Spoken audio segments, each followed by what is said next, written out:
નમસ્કાર ગુજરાતવાસીઓ, ફરી એક વખત આપ સર્વે મિત્રોનું હાર્દિક સ્વાગત છે આજના તાજા અને નવા હવામાન સમાચારના વિડીયોની અંદર।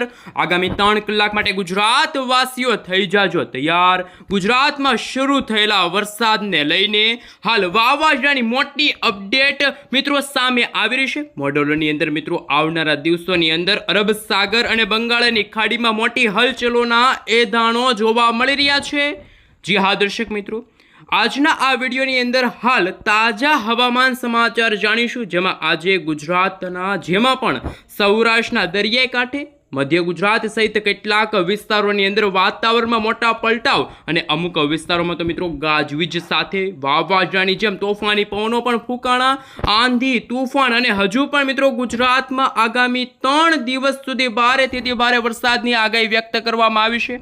મિત્રો તમે જોઈ શકો છો ગુજરાતના જુદા જુદા વિસ્તારોની અંદર અત્યારે આંધી, વંટોળ અને તૂફાનની સાથે મેઘગર્જના તો કોઈક ભાગમાં છૂટા છવાયેલા વરસાદની અને વાતાવરણીય અસ્થિરતા જોવા મળી રહી છે। હજુ પણ ગુજરાતમાં ઉનાળો ચાલી રહ્યો છે અને ઉનાળા દરમિયાન ગુજરાતમાં પ્રી મોન્સૂન એક્ટિવિટીના ભાગરૂપી છેલ્લા 2 દિવસથી ગુજરાતમાં જાણે ચોમાસાનું આગમન થઈ રહ્યું હોય તેવા દ્રશ્યો સામે આવ્યા। સૌરાષ્ટ્રના અમરેલી, ભાવનગર, અમુક વિસ્તારોમાં તો નદી નાળાઓ છલકાણા હોય તેવા દ્રશ્યો સામે આવી રહ્યા છે। ખેડૂતોના પાકને ભારે નુકસાન થયું છે। વીજળીના ચમકારા, ગાજવીજ સાથે વરસાદ નોંધાણા છે। સાથે જાણીશું કે અત્યારે અમે તમને સેટેલાઇટ વ્યૂના મદદથી બતાવીશું ગુજરાતનું હવામાન સાથે બંગાળની ખાડીમાં પણ આ વર્ષનું સૌથી પહેલું વાવાઝોડું બની રહ્યું હોય તેવા દ્રશ્યો સામે આવ્યા છે। મિત્રો તમે ક્લાઉડ વિશે જોઈ શકો છો। ખાસ કરી મિત્રો 14 મે પછીના સમયગાળા દરમિયાન એટલે કે 15 થી લઈને 20 મે દરમિયાન દક્ષિણ ભારતમાં નૈઋત્યનું ચોમાસું શરૂ થશે એ પહેલા અમદાવાદ હવામાન વિભાગ તરફથી સમગ્ર ગુજરાત રાજ્યને લઈને આગામી 3 કલાક માટે કયા કયા જિલ્લાની અંદર કેવા પ્રકારનું એલર્ટ જાહેર કરવામાં આવ્યું છે એમને લઈને જે મિત્રો નકશા જાહેર કર્યા છે એ નકશા વિશે થોડીક વિગતવાર માહિતી મેળવીએ। મિત્રો તમે જોઈ શકો છો અમદાવાદ હવામાન વિભાગ તરફથી અત્યારે ગુજરાત રાજ્યનો નકશો છે જાહેર કરવામાં આવ્યો છે, જેમાં તમે પીળા કલરનો ભાગ જોઈ શકો છો કચ્છ, બનાસકાંઠા, સાબરકાંઠા, અરવલ્લી, મહીસાગર સાથે સૌરાષ્ટ્રના દરિયાકાંઠે ભાવનગર, અમરેલી અને હવે પછી જૂનાગઢમાં પણ ભારેથી ભારે વરસાદ પડવાને લઈને હવામાન વિભાગ તરફથી યલો એલર્ટની વોર્નિંગ જાહેર કરવામાં આવી છે। દક્ષિણ ગુજરાતના ભાગોમાં પણ તમે જોઈ શકો છો ત્યાં પણ હવામાન વિભાગની આગાહી સામે આવી છે। અને મિત્રો જે આ લીલા કલરનો ભાગ છે ત્યાં અત્યારે વાતાવરણ સૂકું છે, કોઈક ભાગમાં હળવા તો કોઈક ભાગમાં તોફાની પવનો ફૂંકાઈ રહ્યા છે। સાથે આ વિડીયો તમે ક્યાંથી જોઈ રહ્યા છો, તમારા ગામનું નામ, તમારા તાલુકાનું નામ, તમારા જિલ્લાનું નામ ખાસ નીચે કોમેન્ટ બોક્સમાં જરૂરથી જણાવી આપજો। સાથે સાથે મિત્રો તમે જોઈ શકો છો તળાજા છે, ભાવનગરના જે ગ્રામીણ પંથકો છે, ભગુડાના, નાના ખુટવડાના વિસ્તારો છે, મહુવાના જે ગ્રામીણ પંથકોમાં પણ વરસાદ નોંધાણો છે। આગામી થોડી જ કલાક પહેલા છે મિત્રો ત્યાં વરસાદ નોંધાણો હોય તેવા દ્રશ્યો સામે આવ્યા છે। હવે ગીર ગઢડાના ભાગોમાં પણ વીજળીના ચમકારા, જાફરાબાદનો વિસ્તાર છે, તુલસીશામનો વિસ્તાર છે, ત્યાં પણ હવે પછીની કલાકોમાં મેઘરાજા મન મૂકીને વરસી શકે છે। જૂનાગઢનો ભાગ છે, પોરબંદરના દરિયાકાંઠાના ભાગોમાં, વેરાવળના જે ભાગોમાં પણ તોફાની 40 થી લઈને 50 કિલોમીટર પ્રતિ કલાકની ઝડપે તોફાની પવનો ફૂંકાઈ રહ્યા હોય તેવા દ્રશ્યો સામે આવી રહ્યા છે।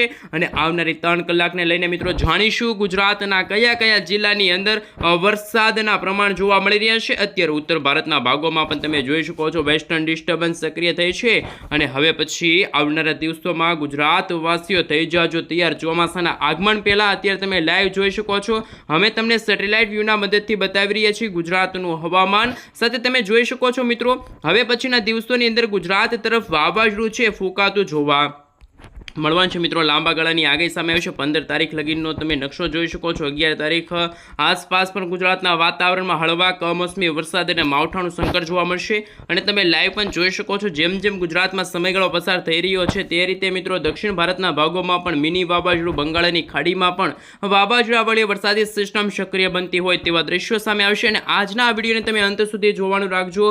એ પહેલાં તમે મિત્રો અમારી આ ગુજ્જુ વેધર યુટ્યુબ ચેનલ પર નવા છો તો ખાસ વિડીયોને લાઇક કરી ચેનલને સબસ્ક્રાઇબ પણ કરી દેજો। સાથે મિત્રો અમે તમને સૌથી પહેલાં અત્યારનું સેટેલાઇટ પિક્ચર બતાવી રહ્યા છીએ, તમે અત્યારે લાઈવ જોઈ શકો છો। આમ તો ઉપગ્રહ ઉપરથી લેવામાં આવેલા પિક્ચર ઉપરથી જોવામાં આવે તો ગુજરાતનું વાતાવરણ બિલકુલ ચોખ્ખું છે, પરંતુ અત્યારે દક્ષિણ ભારતના તમામે તમામ વિસ્તારની અંદર અત્યારે વરસાદી માહોલ છે એ જોવા મળી રહ્યો છે। બારે મેઘ ખાંગા થઈ રહ્યા હોય, હવે પછી સૌરાષ્ટ્રના ભાવનગર, અમરેલીના જે દરિયાકાંઠાનો ભાગ છે, ખંભાતનો વિસ્તાર છે, ઉત્તર ગુજરાત, મધ્ય પૂર્વ ગુજરાતના ભાગોમાં પણ હવે પછી હળવા કમોસમી વરસાદની શરૂઆત થઈ ગઈ છે અને ચોમાસાના આગમનની સાથે ગુજરાતમાં તોફાની પવનો ફૂંકાઈ રહ્યા છે। તો સૌરાષ્ટ્રનું દરિયાકાંઠાનો ભાગ છે ત્યાં પણ મિત્રો દરિયો ગાંડોતુર થયો છે। મિત્રો ખાસ હવે તમે જોઈ શકો છો હજુ પણ રાજ્યના ઘણા બધા વિસ્તારોની અંદર વાતાવરણીય અસ્થિરતા જોવા મળશે। આકાશમાં કાળા ડિબાંગ વાદળો અને રાત્રિ દરમિયાન પણ ગુજરાતમાં છે મિત્રો ઉકળાટનું પ્રમાણ વધી શકે છે। વડોદરાના વિસ્તાર છે એ તમામ વિસ્તારોની અંદર, છોટા ઉદેપુરના વિસ્તાર છે, બારડોલીના વિસ્તારોના પંથકોની અંદર, દાહોદના વિસ્તારની સાથે હવે પછી તમામે તમામ વિસ્તારની અંદર વાતાવરણમાં છે મિત્રો હળવા કમોસમી વરસાદની આગાહી છે એ પણ હવામાન વિભાગે જાહેર કરી છે। અત્યારે મિત્રો સેટેલાઇટ વ્યૂના મદદથી જોઈ શકો છો જમ્મુ કાશ્મીરથી લઈને પૂર્વ ભારતનો ભાગ છે ત્યાં તમે જોઈ શકો છો ફરી એકવાર હળવા કમોસમી વરસાદ અને માવઠાનું સંકટ ટોળાતું જોવા મળી રહ્યું છે। જેમ જેમ ગુજરાતમાં સમયગાળો પસાર થતો જશે તેમ તેમ જે બંગાળની ખાડીમાં બનનારી જે વરસાદી સિસ્ટમ છે, આ વરસાદી સિસ્ટમ મિત્રો લો પ્રેશરમાંથી ડિપ્રેશન, ડીપ ડિપ્રેશનની કેટેગરી સુધી મજબૂત બનશે અને છેલ્લે તે સાયક્લોનમાં કન્વર્ટ થશે અને સાયક્લોનમાં કન્વર્ટ થતાં મે મહિનાના અંતિમ દિવસોની અંદર અથવા તો જૂન મહિનાના પ્રારંભ સાથે આ વાવાઝોડા સાથે ગુજરાતમાં ચોમાસાનું આગમન થવાનું છે। અને મિત્રો જે વાત કરવામાં આવે તો રોહિણી નક્ષત્રને લઈને ગુજરાતના જાણીતા હવામાન નિષ્ણાંત અંબાલાલ પટેલે પણ પોતાની આગાહી વ્યક્ત કરી છે। ગુજરાતમાં મિત્રો ખાસ 25 મેથી લઈને જણાવી દઈએ તો મિત્રો 7 જૂનનો સમયગાળો છે, એ સમયગાળા દરમિયાન ચોમાસાના પ્રથમ નક્ષત્ર રોહિણી નક્ષત્રની શરૂઆત થતી હોય તેવા દ્રશ્યો સામે આવશે। પરંતુ મિત્રો જેમ ગુજરાતમાં સમયગાળો પસાર થઈ રહ્યો છે, આગામી 3 કલાકને લઈને ગુજરાતના ઘણા બધા વિસ્તારો છે, અરવલ્લીનો વિસ્તાર છે, આજુબાજુના વિસ્તારો છે, છોટાઉદેપુર છે, પંચમહાલ છે, તાપી છે, નર્મદાથી માંડીને ડાંગના વિસ્તારો સુધી વાતાવરણમાં આવનારી કલાકોની અંદર ગુજરાતમાં હવામાન વિભાગ તરફથી વરસાદની શક્યતા છે એ પણ જાહેર કરવામાં આવી છે। કારણ કે મિત્રો હવે પછીના દિવસોની અંદર ગુજરાતમાં જ્યારે પાકિસ્તાન તરફથી પણ વેસ્ટર્ન ડિસ્ટર્બન્સની અસર જોવા મળશે, વરસાદી તોફાની પવનોની સાથે ખાસ આપણે જણાવી દઈએ તો મિત્રો 40થી ગુજરાતમાં 50 કિલોમીટર પ્રતિ કલાકની ઝડપે મેઘગર્જના સાથે વરસાદી માહોલ જોવા મળશે। આગાહીને લઈને ગુજરાતવાસીઓને રહેવું પડશે તૈયાર, કારણ કે ઇન્ડિયન મોન્સૂન ડિપાર્ટમેન્ટ તરફથી પણ આવનારી કલાકોને લઈને ભારતના જે નકશાઓ સામે આવી રહ્યા છે તમે લાઈવ જોઈ શકો છો। અત્યારે સેટેલાઇટ વ્યૂના મદદથી પણ જોઈ શકો છો ઉત્તર ભારતનો ભાગ છે, દક્ષિણ ભારતના ભાગોની અંદર આજે પણ છૂટો છવાયેલો હળવો કમોસમી વરસાદ અને હવે પછી ચોમાસાના વરસાદને લઈને આગાહી સામે આવશે। બાકીના ભારતના ઘણા બધા વિસ્તારો છે ત્યાં પ્રી મોન્સૂન એક્ટિવિટીની પણ શરૂઆત થઈ રહી હોય તેવા દ્રશ્યો સામે આવ્યા। સમગ્ર ભારતની અંદર સૌથી ઓછા પ્રમાણમાં વરસાદની આગાહી હોય તો તે આપણા ગુજરાત રાજ્યમાં। સાથે સાથે મિત્રો બંગાળની ખાડીની અંદર જે વરસાદી સિસ્ટમ સક્રિય થવાની છે અમે તમને ક્લાઉડ વિશે બતાવી રહ્યા છીએ। ક્લાઉડ એટલે કે મિત્રો તમે આ વાદળા જોઈ શકો છો, આ વરસાદી વાદળા છે, આ બંધારણ થઈ રહ્યું છે વાવાઝોડાનું અને હવે પછી 10 તારીખથી જ દક્ષિણ ભારતના ભાગોની અંદર જેમાં કેરળ હોય, તમિલનાડુના વિસ્તારો હોય કે પછી સૌરાષ્ટ્રના દરિયાકાંઠાનો ભાગ હોય ત્યાં પણ મિત્રો તોફાની પવનો પણ ફૂંકાતા જોવા મળવાનું છે તેવી આગાહી સામે આવી છે। અને રાજ્યની અંદર મિત્રો જો આગાહીની અંદર જો નજર કરવામાં આવે તો દક્ષિણ ભારતના વિસ્તારની અંદર હજુ પણ જેમાં ખાસ મિત્રો જાણી લેજો હવે પછીની કલાકોમાં નૈઋત્યનું ચોમાસું પણ 15 જૂન આજુબાજુમાં શરૂ થઈ રહ્યું હોય તેવા દ્રશ્યો સામે આવશે। નૈઋત્યના ચોમાસાની સાથે દક્ષિણ ભારતના ભાગોમાં પ્રી મોન્સૂન એક્ટિવિટીની આગાહી સામે આવશે।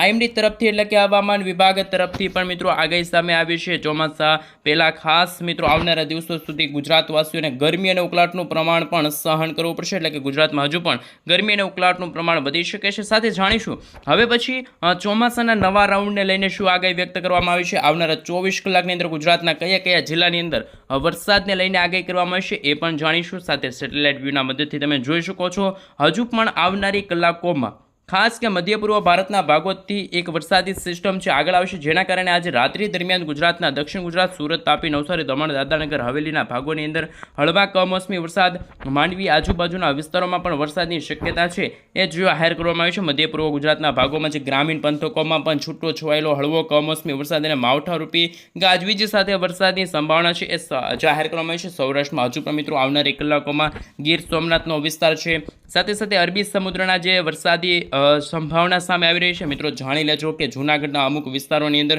સીમિત વિસ્તારોની અંદર અમુક એકલ દોકલ વિસ્તારમાં વરસાદ જોવા મળશે. એટલે કે મિત્રો જો વાત કરવામાં આવે તો સૌરાષ્ટ્રના જે દરિયાકાંઠાનો ભાગ છે, ભાવનગર, અલંગ, મહુવા છે, અમરેલીનો વિસ્તાર છે, ઉના છે, જૂનાગઢ છે, ગોંડલ છે, આ સાથે તમે જોઈ શકો ચોટીલાનો વિસ્તાર છે, તો કોઈક ભાગમાં વરસાદ હોય તો કોઈક ભાગમાં વરસાદ ન પણ હોય. સુરેન્દ્રનગરના વાતાવરણની અંદર પણ આવનારી કલાકોને લઈને નવી અને નક્કર આગાહી છે જાહેર કરવામાં આવી છે. ગુજરાતમાં જેમ જેમ સમયગાળો પસાર થઈ રહ્યો છે તેમ તેમ મિત્રો અંબાજી આજુબાજુનો વિસ્તાર છે, રાજસ્થાનના જે વિસ્તારો છે, રાજસ્થાનના સરહદી વિસ્તારની અંદર પણ સેટેલાઇટ વ્યૂના મદદથી જોઈ શકો છો. અત્યારે તો વરસાદી વાદળા નથી, પરંતુ નાનકડી એવી વરસાદી સિસ્ટમના કારણે મિત્રો લુણાવાડા છે, ગોધરા છે, આ સાથે તમે જોઈ શકો છો જે આ સરહદી જિલ્લાઓની અંદર પણ અત્યારે હળવા કમોસમી વરસાદની શક્યતા જાહેર કરવામાં આવી છે.